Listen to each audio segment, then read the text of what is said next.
Sir ஒவ்வொரு வருஷமும் நம்ம ரெசல்யூஷன் எடுப்போம், அதை வந்து கடைபிடிப்போம், கடைபிடிக்காமல் போயிடுவோம், இந்த மாதிரி நடக்கும். அதுவே ஒரு அரசியல் தலைவர் ரெசல்யூஷன் எடுத்தால் என்ன மாதிரி எடுப்பாங்கன்னு நீங்கள் நினைக்கிறீங்க?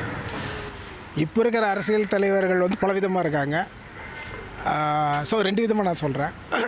ஒன்று வந்து கொஞ்சம் உண்மையாக இருக்கணும்னு நினைக்கிறாங்க. ஸோ அவங்க வந்து எப்படி நினைப்பாங்க அப்படின்னா, எப்படி ரெசல்யூஷன் எடுக்கணும்னு நான் விரும்புகிறேன் அப்படின்னாக்கா, இந்த வருஷமாவது நம்ம நாட்டு மக்களுக்கு ஏதாவது உண்மையாக உழைக்கணும், உண்மையாக செய்யணும் அப்படின்னு ரெசல்யூஷன் எடுக்கணும். அண்டு இன்னொன்று உண்மையான தகவலை சொல்லணும். ஒரு நரேட்டிவ்லாம் செட் பண்ணாமல், ஏன்னா அதெல்லாம் தான் போயிட்டுருக்கு. இப்போ நரேட்டிவ்லாம் செட் பண்ணாமல் ஒரு உண்மையான ஒரு தகவலை சொல்லணும்.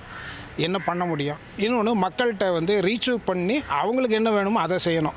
நம்மளால் என்ன முடியும் பண்ணுறது வேறு, மக்களுக்கு என்ன வேணும் அப்படின்னு கேட்டு அதை செய்யணும்.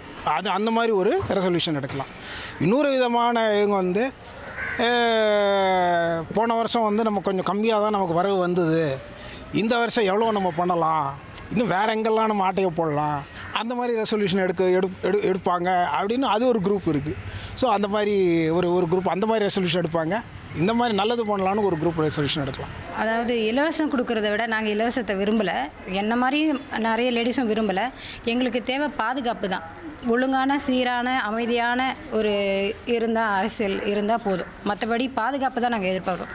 பாதுகாப்பு இல்லை, எங்கேயாவது போனாலும் வந்தாலும் எவ்வளோ சொன்னாலுமே இப்போ ஒரு கம்ப்ளைண்ட்டுன்னு போனால் கூட அங்கேயுமே நம்மளுக்கு அந்த நீதி கிடைக்கிறதில்ல. இதெல்லாம் கிடைச்சா போதும், எங்களுக்கு வேறு எதுவுமே வேணாம்.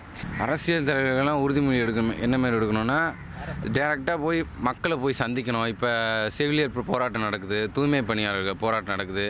இதேமாரி பிரச்சனைகள்லாம் போய் தலைவர்களே அணுகி அவங்ககிட்ட ஆலோசனை, உங்களுக்கு என்ன பிரச்சனை, இந்த மாதிரி டிஸ்கஷன் நடத்தி தீர்வு எடுக்கணும். இது டிஎம்கே இருக்குது, அது தேர்தல் வாக்குறுதி கொடுத்தது. அந்தமாரி தேர்தல் வாக்குறுதியை நிறைவேற்றுறதுக்கான முயற்சிகள் எடுக்கணும். அது நிறைவேற்றிருக்கு. நான் முதல்வன், பெண்களுக்கான பேருந்து, இலவச பேருந்து, அதெல்லாம் 1000 ரூபா உதவித்தொகை, அதெல்லாம் உரிமை தொகை நிறைவேற்றிருக்கு. பட் இந்தமாரி ஸ்கீம்ஸையும் இந்தமாரி தேர்தல் வரைக்கும் நிறைவேற்றணும்.